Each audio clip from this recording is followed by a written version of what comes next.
kurekura umuntu bivuna pe. noneho rero kandi Imana irashaka gukura uwo muntu mu buzima bwawe cyangwa abantu, ariko wowe batinye uti ni kanaka. So rero God allows them to hurt you. Imana irabemerera bakakubabaza byanyabyo, kukubabaza kabisa, kakubabaza mu rwego uvuga utari ko bigenze. Icyo gihe rero utumvise nyine bagukorera n'ibindi bibi cyane. Nuguhangana n'intambara ziturutse mu nshuti zawe. Yangiye iravuna, ya ntambara iravuna. Ubona conflict between skibaza takumva intambara. Reka ujambo ndivugeho, urivuge pe. Nukuvuga ngo face cyangwa uvuga ngo gufacingana n'intambara ku bantu mwari inshuti, guhangana n'intambara zabo kanaka yavuze kuriya. Reka mbisobanure muri ubu buryo. Nuvuga nk'urugero nk'ubu njyewe ijambo mvuze bakaribyaza intambara, akantu kose akabira intambara, akantu kose akabira intambara, akantu kose akabira intambara, bigakururuka ukaba mwatonganira kirida. Ubumwe bw'Abera Ministries, amavuta akandagira amateka, ubuzima bugahinduka. Mwiyerekwa ry'umushumba Reverend Mbabazi Jean Baptiste ubwo yasengaga Imana, yamuhishuriye abantu benshi batsikamiwe n'amateka mabi. Imana yamubwira ngo genda ubasuke amavuta, ubuzima buhinduke, nabo bahindura ubw'abandi. Ubumwe bw'Abera Ministries ntabwo ari idini, nta nubwo ari n'itorero, ni umuryango wakira buri muntu wese akabohoka. Buri muntu wese mu itorero abohejejwe muri byo. Ubumwe bw'Abera Ministries, amavuta akandagira amateka, ubuzima bugahinduka. Amavuta akandagira amateka ni ijambo dukura mu gitabo cy'Abami ba kabiri ibice 4 umurongo wa 2, aho umubyeyi w'umupfakazi yari afite ideni bagiye kumutwarira abana. Aragenda asanga uwitwa umuhanuzi Elisa, aramubwira ati bagiye kumutwarira abana, mbigenze gute? Elisa aramubaza ngo ufite iki mu rugo rwawe? Undi aramubwira ngo ntacyo mfite, ngo keretse agaherezo gato k'amavuta. Aramubwira ngo nothing, I have nothing in my house unless the jug of oil. Aramubwira ngo genda utiri ibindi ukoresha ngo twatuye dusuzuguritse, ya mavuta make asuzuguritse niyo yatumye akandagira ideni arayishyura, byose bigenda neza. Icyo ufite, icyo ushoboye, icyo ubasha gukora, bwa buryo bwawe na yanze na bwa bwenge bwawe, icyo usuzuguye n'Imana igiye guhera yo kubakira amateka. Naho rero hafi ubusobanuro amavuta akandagira amateka, ubwiza bwawe, ukusa, ukureshya, icyo ushoboye, icyo ukora, uko ubigenza, aho uvuka, aho ukomoka, ibyo wita bisuzuguye iby'Imana igiye kuzakoresha kugira ngo ubashe kugera ku ntego yawe. Amen. Amahoro y'Imana abane namwe mwebwe mwese mudukurikiye aho hageze nta handi ni ku Bumwe bw'Abera Ministries, amavuta akandagira amateka, ubuzima bugahinduka. Ndabashimiye rero mwese mwakomeje kutwereka ko mukunda ibyo mushumba Mbabazi abategurira kandi akanabagezaho. Amazina yanjye ni Jerry. Umuntu wese wafashe umwanya agakora subscribe ndamushimiye cyane, kuko waguye umuryango mugari wivuga butumwa. Mushumba ajya avuga ati Ubumwe bw'Abera Ministries ntabwo ari itorero. Mushumba umeze neza? Ya, ndashima Imana, ndanezerewe, ndashima Imana, ameze neza mu izina rya Yesu. Yego. Ya, umutse abantu ahantu turi ukuntu hameze. Ubumwe bw'Abera Ministries ntabwo ari itorero, ntiriteze kuzaba itorero, riteze no kuba idini. Yego. Nta n'ibindi bintu bizabaho bindi. Nuko tukora gutyo. Yego. Buri muntu wese mu itorero ry'iwabo abe uwejejwe muri agume mu idini rye. Uwo ari we wese, iryo ari ryo ryose. Icyakora ushaka kugira ahandi ajya, twamuyobora, twamugira inama aho yajya. Ariko Ubumwe bw'Abera buzahora ari uku nguku bukoze. Nta dini, nta torero, nta yindi migambi, nta bindi bintu byose. Ibyo twamaze gutegura nibyo tugomba gukora. Yego. Kabiri, dushimire abantu maze 2026 bizazamuka. Gatatu, dushimire abantu bose batanze amafaranga igikorwa cya mituweli kigiye kwegereza muri iyi minsi turababwira itariki yego mu gihe bagitegereje itariki nta kibazo ubwo tuzabamenyesha bishyura kandi turabashimira bose hari nk'abantu babiri b'i Burundi bayatanze Imana ibaha umugisha kuvana amafu kuyohereza barasitoragorinze kugira ngo agere hano bamwe ku buryo bukomeye n'abandi benshi bakibimbaza Imana ibaha umugisha cyane turakangurira buri muntu wese kumenya kwita ku itorero rye kwita ku mushumba we ku itorero rye kwita ku gihe cye apana kubona umuntu erega no guhora ubungabunga uzerera ujya hirya no hino ni ikimenyetso cyerekana ko muri wowe harimo akabazo gakomeye ko nta Imana itavuga ibaze nawe kuba mu myaka nk'itanu uhinduye amadini 5 kandi Yesu wahuri ni na Yesu aho ugiye kujya ntibanyumve nabi ariko ntako byaba bisa kubaha Imana aho uri uherereye hanyuma ukaza umwe bwabera kugira ngo ijambo ry'Imana ugende ibyo wungutse bifasha abandi twe n'inzozi imyumvire ibitekerezo ikindi abantu batanabyitiranya hano muri iyo office umwe bwabera ministries tunakira n'abantu bafite ibibazo by'imanza tukabagira inama yego kuba nubwo nkunda kubivuga burya kugira ngo umenyeshe ko bandi ntuze ndi na director of my company nta nkunda kubivuga ko simba mbishaka cyane ariko ahangaha ni ibiro bikombinye twakiriho tufasha abantu gusenga ufasha imyumvire ariko n'umuntu ukeneye ko tumugira inama mu by'amategeko nawe araza tukamufasha urumva nyine ni byose ni amata yabyaye amavuta ni byiza cyane company se twaje ko yitwa ubwo nibyo nari ngiye kujyaho iyo company ubereye direct managing director rwose iriya registre muri ntuze muri RDB tanga imisoro nkuko bisanzwe yitwa CLC ubwo Social and Legal Consultants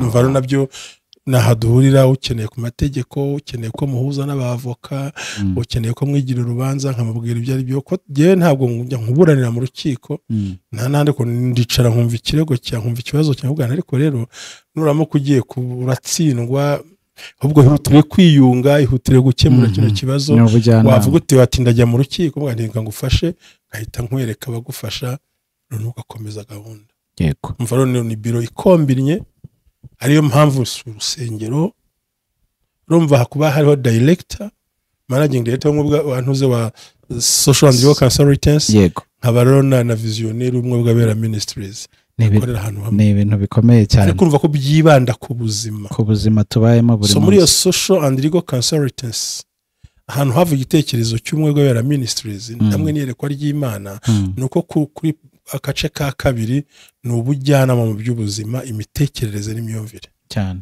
umva rero nkanjye wo mu Kristo nashingiye ku myumvire y'Kristo tugira inama wese nawe dusubize inyuma idini ryose wasengeramo yego we don't care about it aho usengera hose ari ingenzi umva sinirinze kuvuga amazina cy'ingenzi ni uko ahuri ahubwo ukora ibyahuri urabikurikiza cyangwa se ugaragara mu isura yaho uri ngo bakubone ariko ufite ibindi ukurikiza hirya abemera Yesu mwese Imana ibahumugisha yego ubisobanuye neza cyane mushumba ariko n'abatamwemera bazagira bamwemere Yesu mukazatwemeza nagafata ku gakano yego urakoze cyane yego tukiri muri iyo social ubwo nyine ni mu buzima busanzwe ni social nyine urayumva la vie sociale niko twakoze c'est comme ça on parle la français un peu yego ni byiza mu mibanire y'abantu n'abandi ubwo ni hagati y'abantu na twebwe wowe n'abandi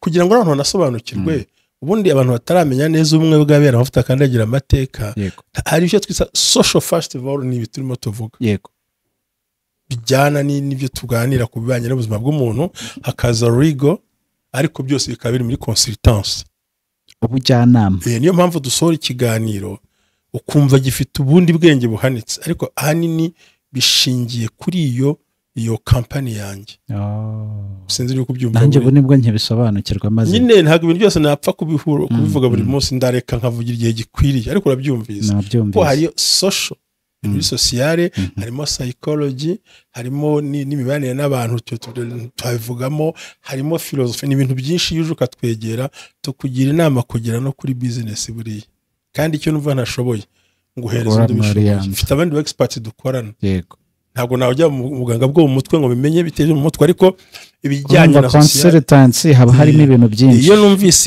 birenze ibyo numvise namenye ngiye nguhereza abandi bantu bakagufasha kandi by'ukuri ku bijyanye n'umwuka hano n'ubuzima bwo mu rugo ubuzima bw'umwuka cyangwa bwo mu rugo cyangwa ubuzima bw'abantu yego nta cage duca abantu amafaranga tubaka wow ariko yuje mu bijyanye n'amategeko bwo muri law muri domaine y'amategeko hari amafaranga ya consultation ugomba gutanga byanga byakunda kereka iyo uvuze uti ko ndenganye kandi nkaba nta bushobozi mfite mwamfasha iki uwo nawe ntitwabura kumushakira umwavoka wamufasha kandi akagufasha pe ndumva ari ikintu cyiza cyane ahubwo abantu aka kavido ndaza kureba uburyo nkasakaza ahantu henshi kugira ngo harimo abantu baba batazi amategeko se ubwo yaba afite n'urubanza runaka akaba atazi aho yashaka ibitekerezo cyangwa uburyo yabona inyunganizi mu by'amategeko ubundi buriya ikintu cya mbere mu buzima iyo ubuza abantu babuze ibintu cyane kimwe no kubabona abantu ukabura ibintu so urumva rero hagati aho uje ashaka ko tumusengera ubujyanama mu by'umwuka ibintu byose aho rwose nimva ni free kabisa ariko ku mategeko kuko hari abantu usanga nk'urugero yari afite case yakemurwa bisanzwe twene yengene nayo tunye contract ikaba yarangira yazo ngo atari guca muri izi nzira nizi ukabahuza bigakemuka utabishoboye ati ndajya mu rukiko tugasanga iyo rero nta bushobozi ufite bigaragara ko ntabwo ufite cyane abantu mu cyiciro cya mbere kimwe nuko abantu mu cyiciro cya gatatu bariko nta bushobozi uko buriya mu kiganiro tuzakora numva na kanya nzahuye icyo bita kugwa hasi k'ubuzima ukaba collapsed ariko ku bintu bigutunguye ubwo ni nka bya bindi bajya bavuga ngo ni gatebe gatoki nta kibuzi ko nubiranduka nushinga umutwe rushinga n'amaguru hari igice twita shit libre urayizi ku buryo ari nk'abare kuri we kagwa hasi reka jeri tubwiza abantu ukuri hari igihe ubuzima bugucika bukamanuka nk'ibuye ugakizwa kandi nta kintu wakora uri muri iyo situation ikintu kabisa niba waragendeye ku mutumba simbiza ariko bavuye ikigira ntago uzi by'imitumba icyo mutumba ndawuzi urabuzi ugeze uno mutumba ugira feri ku musozi inshuti yanjye uramanuka mpaka nimba ari igiti ubwo ni ibyo nyine nta rutangiye icyo bita ubuzima bukora usinga hari umuntu ashobora ufite n'amafaranga menshi akahomba mpaka ashinze amaguru kuri cya giti cyangwa kuri ryawe cyangwa kuri cya gihombo icyo bita ubuzima buguye hasi aho turafasha urakoze Imana iguha umugisha yego ubwo nari ntangiye kugira ngo nanzikire kuri icyo kintu tuvuzeho n'ubundi ni imibanire hagati y'abantu n'abandi mushumba muri ubu buzima tubamo hari byinshi bigenda bitubabaza cyangwa se bikadushimisha ariko ibyo byose tubigeraho bitewe n'abo tubana nabo n'uburyo tubana nabo n'uburyo batubaniyemo muri uru rwego rero uyu munsi ntabwo turi buze kuza ku nzozi ariko n'ubundi tuzazigarukaho kuko abantu bagiye bazikunda cyane ariko niba tugiye kuvuga nabyo bigendeye muri iyo mibanire y'abantu n'abandi nagira ngo nkubaze kuko muri iyo mibanire y'abantu n'abandi hariho abantu batugeraho bakatubera ibisitaza cyangwa se bakatubera inzitizi zo kugera ku iterambere zo kugira icyiza twagera zo kugira ngo tube twakwimuka tuva ahantu tugera ahandi nkaba nakwibaza ese nta bimenyetso bishobora kuba bihari bishobora kuba byerekana ko Imana igiye kugukuriraho abantu cyangwa umuntu wakuzengereje cyangwa umuntu nyine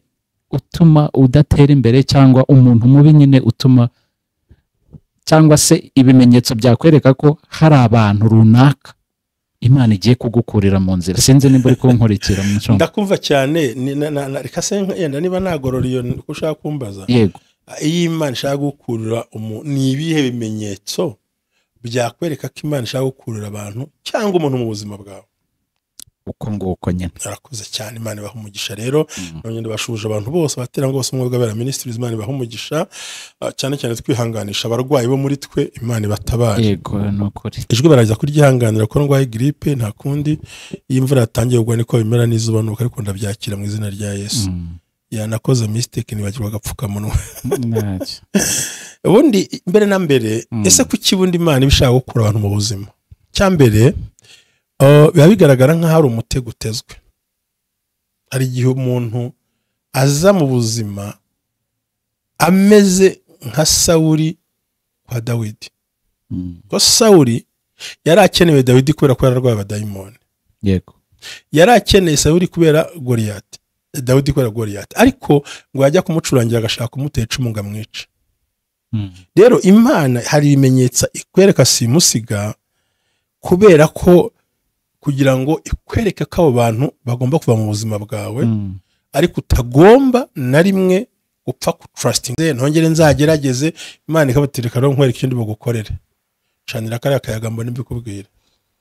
Yego rwose kaguma aho ngaho ugacanira aho kure mbona mbikubwire ndi hamwe rwose, ukegereze hafi yanjye ariko karekere kure. Ndabikora rwose kari kure rwose, hanyuma mbikubwire neza nitonze kandi uraza kubibona. Iyo karekera aho kure uragashyira hirya iyo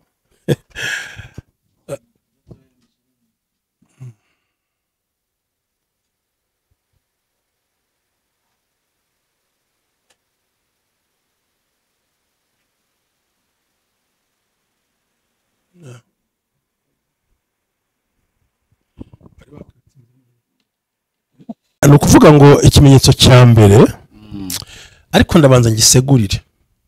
Hari ukuntu abantu tuba ba naive, naive abanyantege nke se, n'abantu ubona biraho bitagira icyo batagira ikintu yitaho, akumva nibisanzwe. Noneho kubera ko uwo muntu yaje ari intumwa ya Satani mu buzima bwawe, kuri nzi ikintu kivuga ngo ni ibihe bimenyetso byerekana ko Imana ishaka gukurira umuntu cyangwa abantu mu buzima.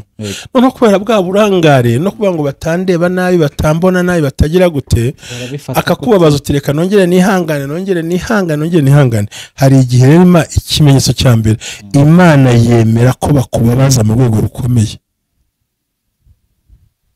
rukomeye, akaguhumukira, akakuvuga, akagusebya, akaguteza abantu, mbega akakubabaza ahandi kereka we utarabazwa n'umuntu wagiriye icyizere.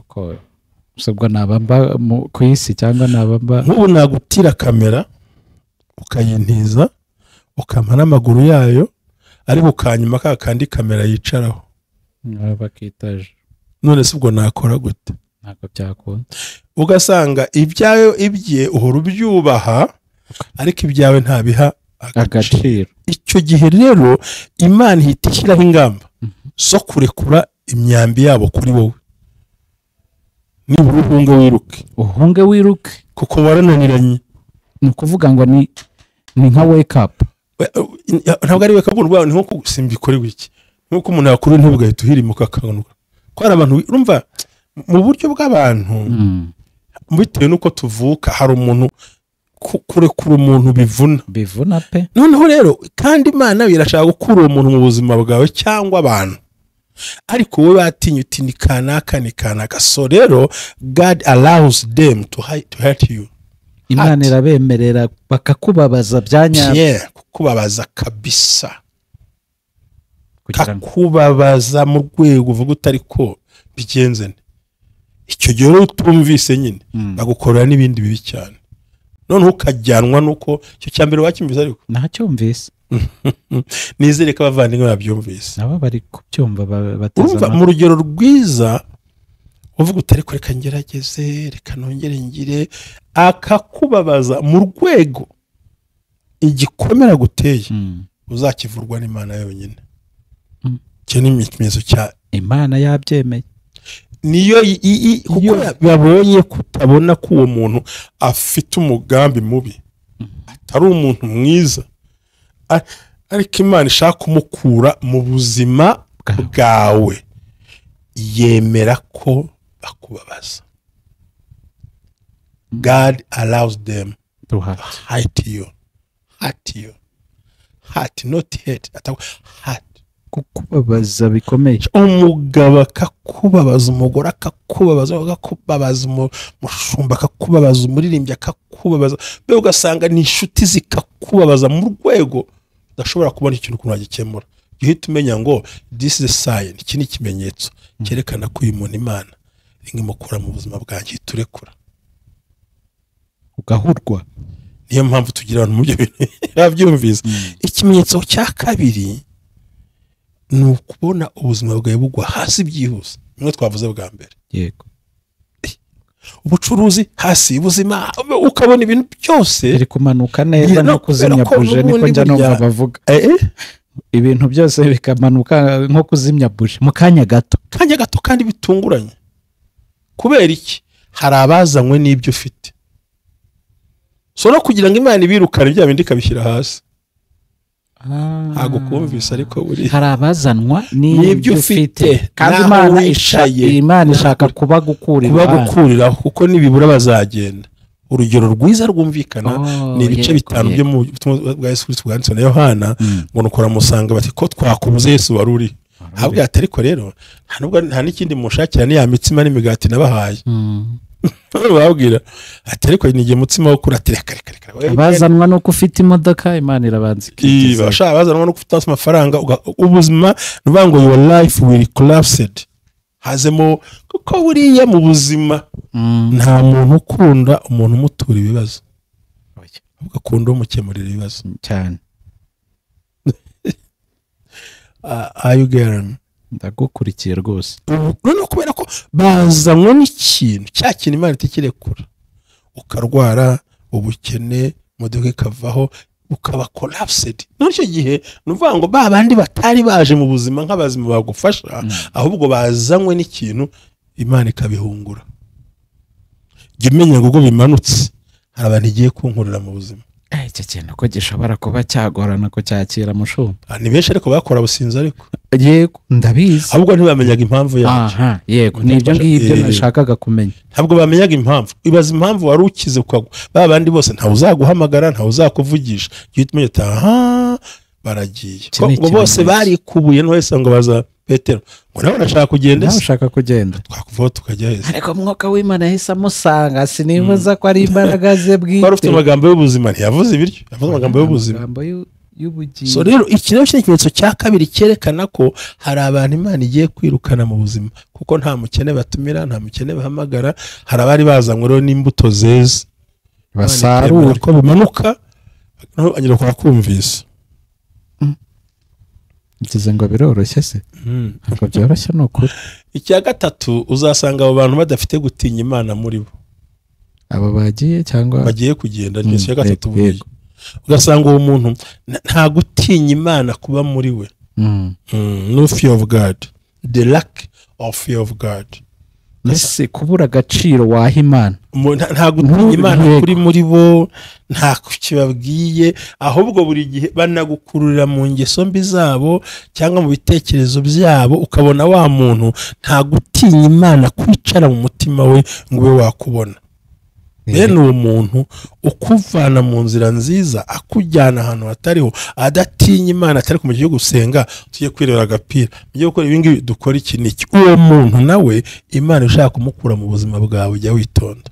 Karakuvana mu bwiza akujyana ahantu hakurimbura, ukoroha.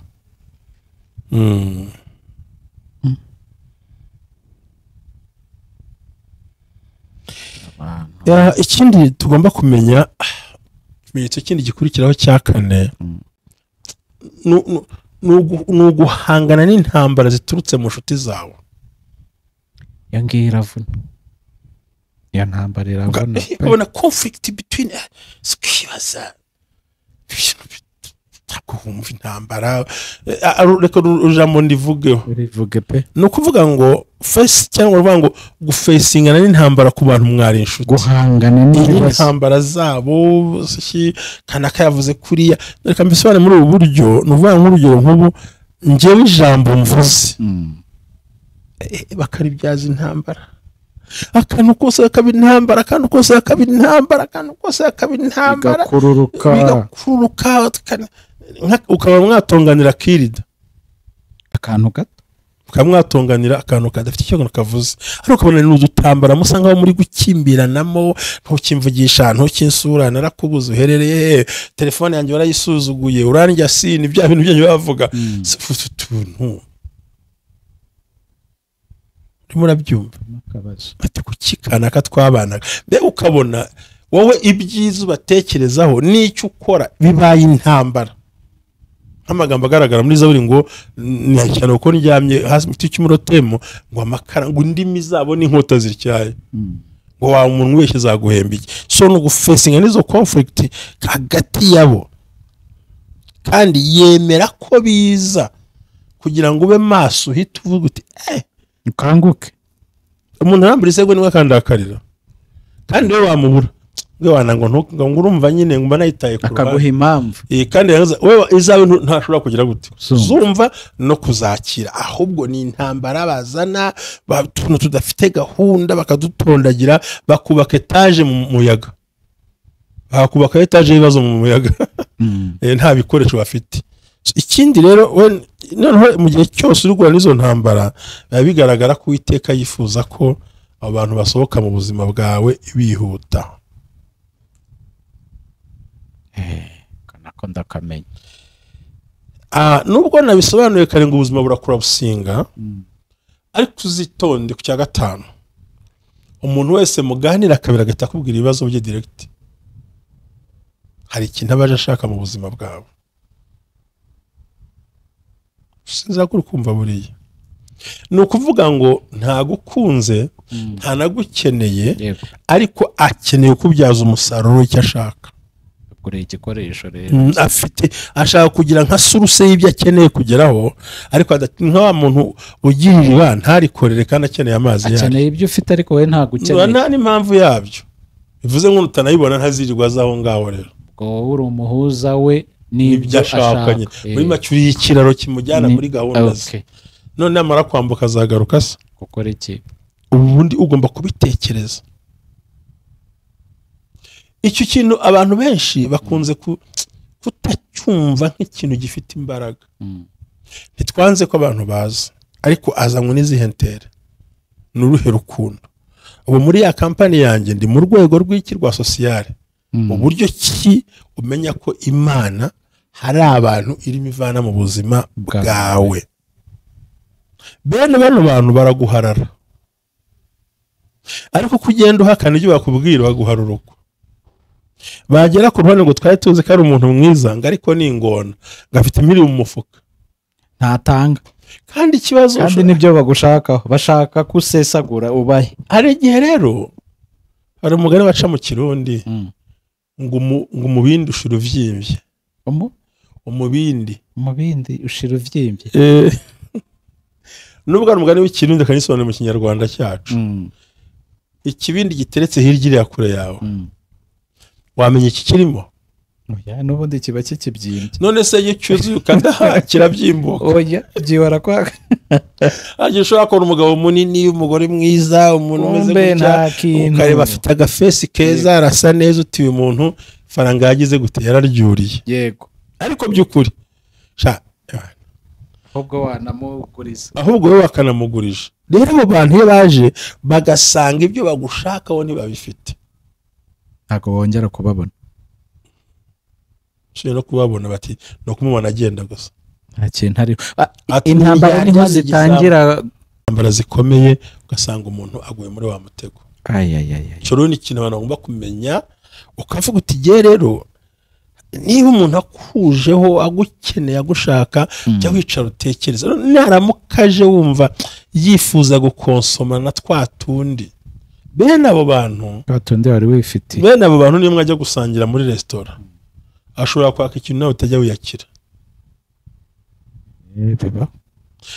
Bisaba ugomba kumurimita. Ushobora kugenda ati ndashaka muzanire chicken leg, muzanire nibi ati kandi mushireho n'iki kuri facture yawe. Kandi kuri facture ye iki kintu ntago yagikora. Uzatinya umuntu usengereye 1 2 3 4 5 wakaba ataragura na bombo yo ku gati. Ari ikibazo.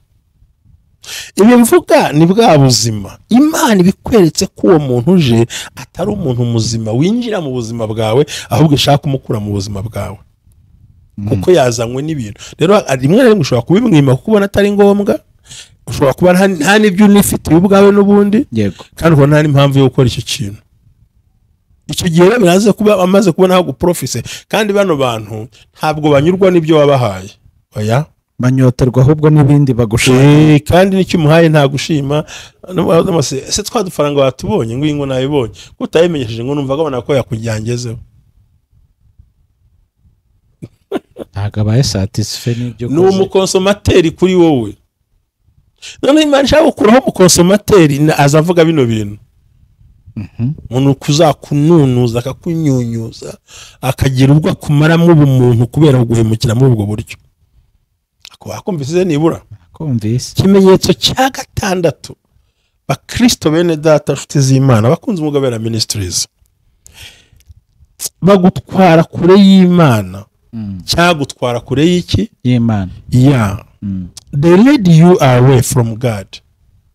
Gutwara kure y'Imana mu byaha, mu mvugo zitafite uko zibayeho, bayabyihorere bakagutwara biwe, ukabona nubwo ari inshuti zawe ariko ntushaka kumurekura ko ikimenyetso kindi cya gatandatu nuko kujyana kure y'Imana. Mu bintu byose akora intego ye nuko kugusha mu byo ashaka kujyamo, kandi Imana yo ntishaka kuguhomba. Icyo gihe tubatera umuntu ubwo antwara kure, reka ndeke bayagusenga bireke bibyihorire suri bya kubyo mu gutinda ashaka gusenga yita ahubwo nayo ifite gahunda. Ati Imana ntiyita ku minsi, ntiyita ku biryo mbega ukabona aragutwara kure y'Imana kugira ngo gutandukanye n'urukundo, ko biratubwiye ngo iyo turi mu mubiri wacu tuba turi kure y'Imana. So no muntu wese wagukura mu by'umwuka akujyana mu ngeso ze n'ibindi byose, tansiyo menya neza ko Imana ibwiye ngo ni ikimenyetso simusiga ko umuntu agomba gusohoka mu buzima bwawe, agomba kuhasohoka. Wacyumvise nibura nacyumvise. Birajyana bingeze ku kintu nimba wabisoje. Ntabwo ndasoza, hasigaye akantu kamwe ndakubariza rimwe usoje. Ariko urumva kujyanwa kure ni kure ugata umukiza, ugahunga umukiza nka ya mari ngo twatuye kubajisha anwita akabenzi, abandi indyohisha birayi, ngo umukiza. Ugasanga baragutwara kure y'umukiza, baragutwara kure y'itorero, baragutwara kure y'abantu bazima, baragataka ibintu bishya, ariko ubundi wagiye ugira ubwenge aho hari gutwara kuri toilet. Icyanyuma aricyo cya karindwi, inzozi niyerekwa.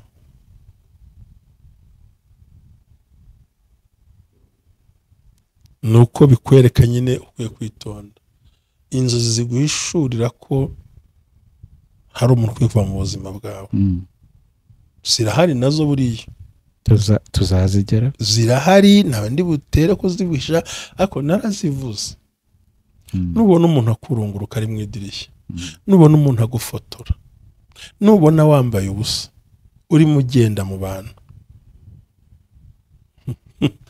kandi wavuze nimba umuntu wakutse amenyo, nimba nibuka neza amenyo n'igisuzuguro aho ukabona hari intare n'ibikoko bigukurikirana, amenya neza yuko hari inzozi, hari muhigwa, hari abantu bashaka gukura mu buzima bwawe. So ni ibyo ngibyo nagira ngo hari uze kumbaza, ndumva ntabwo ndi bukore samari, nakora samari gatoya. Ikimenyetso cya mbere yuko uza cyangwa abanza umbaze, ndagira ngo nkubaze nyine muri ibyo byose, muri ibyo bimenyetso utubwiye, yego Imana ibigukunda ku buryo bidashaka kuguhomba. Yes, merci beaucoup. Kubundi kuko Imana igukunda igakunda n'umugabo waguhaye, ibijyana guprotecting kugira ngo kuvane mu maboko y'abanyabibi. Rero uko utayumviye ntuyirebe igahita iguha ibimenyetso byerekana ko hari abantu igiye gukura mu buzima bwawe, ariko ko ari Imana yo y'umutwe nubwo wayiteye umugongo ukajya ahantu kure, ariko bati nyamara dore bakugusha mu mutego. Ni urukundo Imana idukunda ubundi kugira ngo umuntu abe hari safe, akoreye Imana atuje, adahungabanywa n'intambara zakomoka muri abantu. Kandi kubona akana kaya kabinkorera, ubundi ako ni nk'akantu kamwe nongeyeho, gutungurwa n'abantu utakekaga. Wabivuze kuba shite, ubundi kuba shite ushobora kuba mu byo utunze ndetse n'abagize uruhare mu bikorwa runaka ugatungurwa. ngiye gutungurwa n'umuntu abashoboye kandi akayabikora kandi wangirira ibi ngibi ese ibi ngibi birashoboka ese kandi ariho hahandi haba kimwe watangire utubwira ngo ugenda ugoragoza wanga kurekura ukavuga uti ntago bishoboka nakana se ukongera ukamuha amahirwe ukamugarura mu buzima ukamwongera ariko noneho arushaho kugenda noneho akakubabaza kurushaho nibi ni ibimenyetso simusiga byerekana urukundo rw'Imana igufasha ngo icya mbere no ko Imana yemera ko bakubabaza yego God allows them to hurt you cya kabiri your life will collapse ngo ubuzima bwawe buzakora chi terrible. Icya kabiri abo bantu ntabwo bafite gutinya Imana muri bo. Icya gatatu bagufiraho intambara, bagufesinga, bagushoraho intambara mu kantu kadasanzwe. Ngira ngo ni icya kane. Icya gatanu nakivuze ni ibimenyetso bigaragara, ni ukubera ko Imana baza bafite intego yo kugira ikintu bagukuraho, bakibura bakagenda kuvuga nabi. Icya gatandatu they led you away from God, bagutandukanya n'Imana. Icya karindwi ni inzozi n'amayerekwa yerekana ko hari umuntu ukuri inyuma. Ngo ibimenyetso simusiga, bimwe mu bimenyetso simusiga byerekana ko Imana itakeneye ko kubana n'uwo muntu. Ubonye bino bintu, kimwe muri byo menya ngo Imana iramburiye, reka nse nk'ukwepa, kuko Imana ishaka kuduprotectinga from evil. Shaka kuturinda ibintu bibi, ikaturinda abantu babi, ikaduha no gutekereza, si no kurindwa gusa, ahubwo ni no kugira ya knowledge yo kubasha gusohoka mu kigeragezo kandi bamaze kureba kure. So Imana ihumugisha dukurikiye, kandi Imana ikomeze bahembure babyumve neza cyane. Amen. Ibi bisobanuka ko ntabwo twigisha kwangana no kuvangavanga, ahubwo turakwigisha kubasha kubana n'abantu utiriwe uhangana ngo worurira buri munsi ahubwo utibwona mu kimenyetso, reka nirinde gutya na gutya, umenye uko bigenza. Akanama k'ubwenge rero kasoza kino kiganiro, niba ubibonye ntiwemere kujya kubiririmba iwe. Urabibonye urabyite, wikwirwa ujya kumubwira ngo ibi nibi ndumva ndabona oya, ahubwo genza umugongo gakeya, kuko burya umuntu ugufitiye ubugome aba afite ubasha gukora ikintu cyose kitari cyiza kuri wowe. Ntagira uzakubeshya ngo narose ngo abyuka bitono ngo nanze kanaka, oya afite ukuntu prepara bino bintu, arabitegura. So rero Imana ibaha umugisha kubadukurikiye mu Bwabera Ministries. Urakoze cyane mushumba, turasobanukiwe. Amen.